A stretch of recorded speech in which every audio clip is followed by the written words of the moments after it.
નમસ્કાર, હું રાજ. આપ જોઈ રહ્યા છો સ્પાર્ક ટુડે ન્યૂઝ. જંબુસર તાલુકાના ડાભા ગામમાં દીપડાનો આતંક યથાવત જોવા મળી રહ્યો છે. ફરી એકવાર દીપડાએ પશુનો શિકાર કરતા ગ્રામજનોમાં ભયનો માહોલ ફેલાયો છે. મળતી માહિતી મુજબ ડાભા ગામના રહેવાસી મુસ્તાકભાઈ મુલતાનીના તબેલામાં બાંધેલા પાડાનો દીપડાએ શિકાર કર્યો હતો.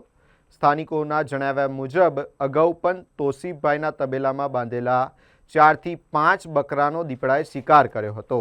વારંવાર પશુઓ પર થઈ રહેલા હુમલાને પગલે ગ્રામજનોમાં ચિંતા વધી છે. ગ્રામજનો દ્વારા વન વિભાગને દીપડાને પાંજરે પૂરવા અને જરૂરી કાર્યવાહી કરવાની માંગ કરવામાં આવી છે.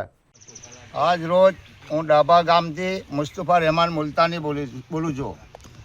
આજ રોજ મારી ભેંસ ઉપર ચિત્તાનો ડાઉટ છે, મને હુમલો થયેલો છે.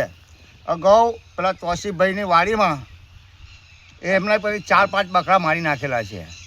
પણ આજ રોજ મને બી ડાઉટ છે કે ભાઈ ચિત્તો છે ને પગલાં જોવામાં આવે છે. મારી ભેંસનું બચ્ચું આજ રોજ મરી ગયેલું છે, કાળજું ખાઈ ગયેલું છે. અને મારી 1,20,000ની ભેંસ અત્યારે ઉલ્લી જવા બેઠી છે. તો ફોરેસ્ટ ખાતાને જાણ કરું છું કે તાત્કાલિક તમે બીજું પાંજરું અહીંયા મૂકવા વિનંતી કરશો.